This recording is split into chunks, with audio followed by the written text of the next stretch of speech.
Uthman bin Affan, Khalifah Rashidah yang ketiga, radhiyallahu anhum. Uthman ini adalah sahabat Nabi yang pemalu sekali.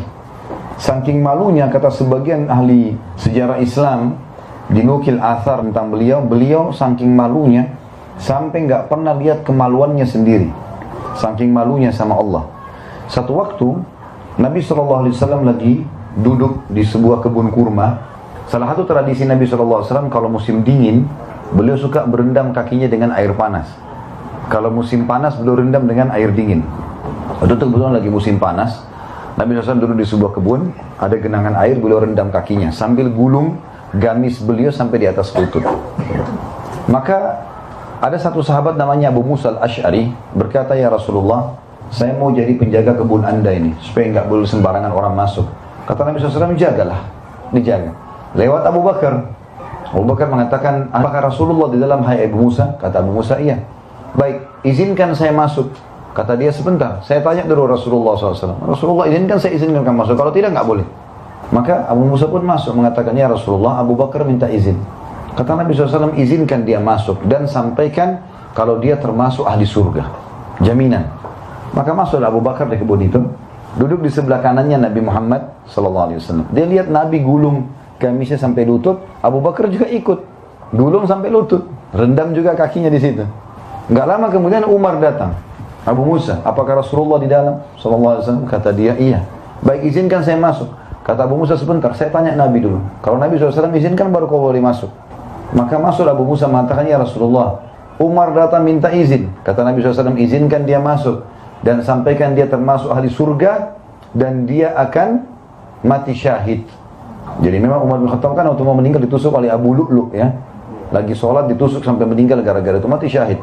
Maka Umar pun masuk duduk di sebelah kiri Nabi SAW. Dia lihat Nabi sama Abu Bakar lagi gulung gamis sampai lutut, dia juga ikut sambil berendam kaki di situ. Datanglah Uthman bin Affan. Ini secara kebetulan dengan hikmah Allah begitu terjadi. Jadi mereka biasa tiap hari cari di mana Rasulullah, mereka ngumpul. "Hai Abu Musa, apakah Rasulullah di dalam?" Kata Abu Musa, "Iya." "Izinkan saya masuk sebentar, saya tanya Nabi dulu." Tanya, "Ya Rasulullah, Uthman bin Affan minta izin." Kata Nabi SAW, "Izinkan dia masuk dan dia akan diuji di akhir hidupnya serta dia akan mati syahid." Jadi di akhir hidupnya Uthman bin Affan banyak fitnah. Dikatakan dia nepotisme lah, dia apalah segala macam fitnah yang tidak benar, sampai akhirnya terbunuh di tangan kaum Khawarij, orang-orang yang membenci kekuasaan beliau. Lalu kemudian masuklah Uthman bin Affan. Waktu Uthman bin Affan masuk di kebun itu, tiba-tiba Nabi SAW turunkan gamisnya, lututnya ditutup. Abu Bakar sama Umar tanya, "Ya Rasulullah, tadi waktu kami masuk, anda nggak tutup lutut anda, kenapa waktu Uthman masuk anda tutup?" Kata Nabi SAW, "Tidakkah aku malu sama laki-laki yang malaikat aja malu dengan dia?" Jadi Uthman bin Affan ini luar biasa, malaikat malu dengan dia. Kata ulama tadi, dia tidak pernah lihat kemaluannya sendiri, apalagi kemaluan orang lain. Saking hati-hatinya gitu ya. Uthman bin Affan juga ini termasuk orang satu-satunya dari umat ini, kalau beliau masih hidup sekarang, maka berlaku hadis ini. Jadi ini berlaku di masa beliau hidup ya. Kata Nabi SAW, "Hai muslimin, nikahkanlah anak perempuan kalian dengan Uthman bin Affan, karena saya tidak nikahkan dia dengan kedua anak perempuan saya kecuali karena wahyu dari langit. Allah yang suruh jadikan dia anak mantu." Jadi saking luar biasanya. Bicara masalah Uthman bin Affan, Bapak Ibu sekalian, dan berhubungan dengan masalah keyakinannya, kalau Uthman ini dia lebih banyak kepada kedermawanan. Dermawan sekali orangnya, royal di jalan Allah. Pernah satu waktu, Bapak Ibu sekalian, Nabi SAW memerintahkan sahabat untuk mengumpulkan bantuan dan sumbangan jihad waktu mau perang Tabuk.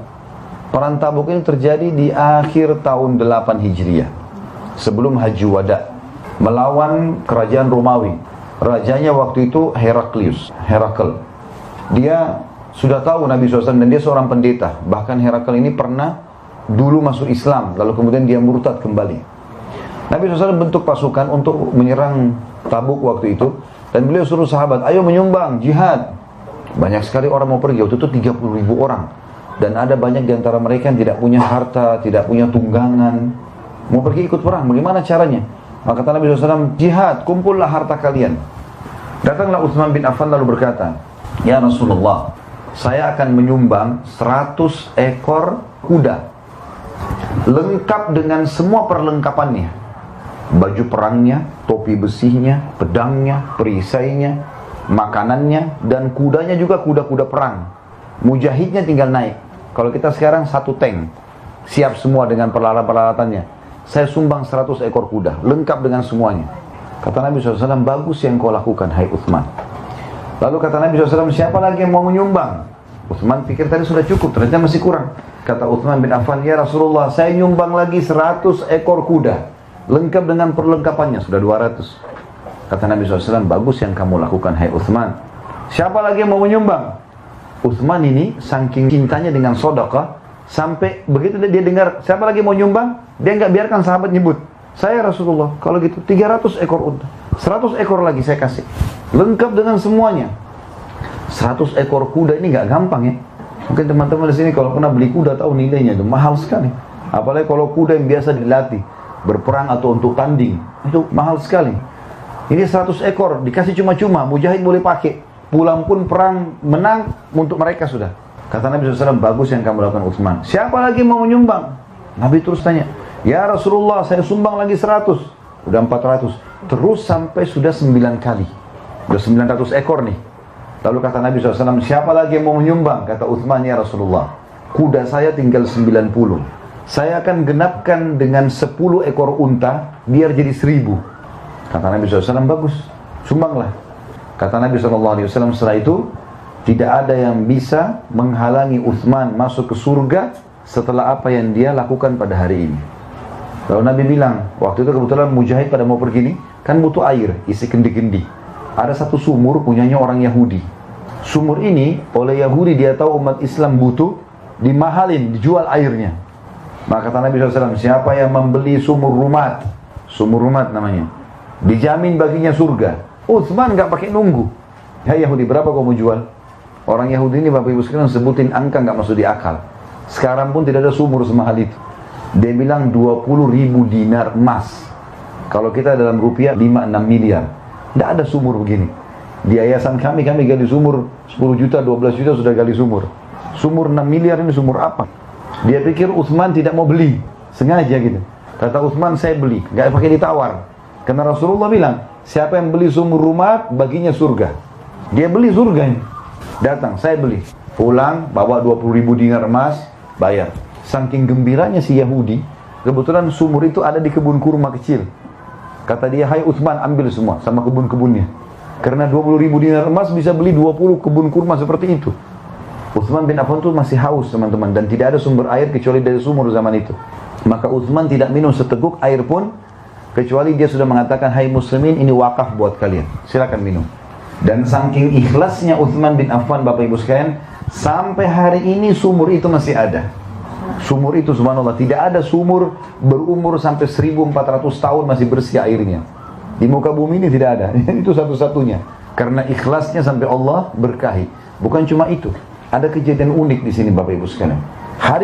Di hari ini Utsman bin Affan punya rekening di salah satu bank syariah di Saudi. Kira-kira di dalam kehidupannya Bapak Ibu, bisa nggak orang mati punya rekening? Apalagi Utsman hidup di tahun 30-an Hijriah, meninggalnya tahun 37 Hijriah. Bagaimana ceritanya bisa punya rekening? Jadi rupanya waktu Utsman bin Affan beli sumur itu dan kebun kurma itu, kan dia wakafin buat umat Islam, silakan ambil buahnya, ambil airnya. Rupanya Utsman bin Affan merawat kebun itu, ditambah pohon-pohon kurmanya, dikasih bibit-bibit yang bagus, dipekerjakan orang, sehingga lebih banyak hasil kurmanya. Dan setiap saat disedekahkan sama dia. Air boleh diambil, kurma boleh diambil. Waktu Utsman bin Affan mati, Ali bin Abi Thalib memasukkan dalam program pemerintah. Kebun Utsman diurus. Setengah hasil kebun kurma dikasih ke keluarganya Utsman, setengah lagi diwakafin untuk Utsman. Artinya dijual lalu kemudian disodakahkan lagi buat orang lain. Atau ada juga yang disodakahkan dikasih cuma-cuma atas nama Utsman bin Affan. Khusus kurmanya, sumurnya nggak ada masalah. Yang jelas di zaman kerajaan Umayyah yang setelah Ali bin Abi Thalib mati tahun 40 Hijriah, berdiri kerajaan pertama dalam Islam tahun 40 sampai 132 Hijriah. Di zaman kerajaan ini juga Abbasiyah setelahnya yang berkuasa tahun 132 sampai 656, juga Utsmaniyah yang runtuh tahun 1924 dari khilafah menjadi republika. Dan sampai sekarang kerajaan Saudi, kebun kurma itu masih dirawat. Dan uniknya, kebun kurma itu, kalau saya tidak salah ini ya, setengahnya masih dikasih kepada ahli waris. Ada juga kalau tidak salah saya dengar cerita, semua hasil kebun kurma itu diwakafkan buat Utsman bin Affan. Tapi program pemerintah. Jadi pemerintah yang rawat kebun itu, hasilnya berapapun, diwakafin buat Utsman bin Affan. Apa yang dilakukan? Dibukakan rekening atas nama Utsman, walaupun orangnya sudah mati, oleh pemerintah Saudi. Semua hasil kurma itu ditaruh di rekeningnya. Saya tidak salah jutaan atau sampai sudah 1 miliar rial, besar sekali. Dan sekarang pemerintah Saudi membeli tanah yang ada di dekat Masjid Nabawi. Subhanallah, itu dulu rumahnya Utsman bin Affan. Dibeli dari uang itu. Lalu akan dibangunkan hotel bintang 5, juga diwakafkan buat Utsman bin Affan. Lihat bagaimana berkahnya sedekah itu kalau ikhlas karena Allah. Sampai 1400 tahun masih berlaku. Bahkan sampai dia sudah meninggal orangnya, miliaran masih berjalan. Padahal bukan perusahaan ini. Hikmah Allah datang seperti itu. Dan kenapa Utsman mau melakukan itu Bapak Ibu sekalian? Beli sumur 20.000 dinar emas tanpa negosiasi. Dan dia tahu, yakin, Nabi SAW bersabda tidak akan berkurang harta seorang hamba karena sedekah. Kalau Bapak Ibu mau kaya, sedekah. Royal di jalan Allah, jangan perhitungan. Karena ini di jalan Allah. Allah sudah janjikan melalui lisan Nabi Muhammad SAW, tidak berkurang harta seorang hamba karena sedekah.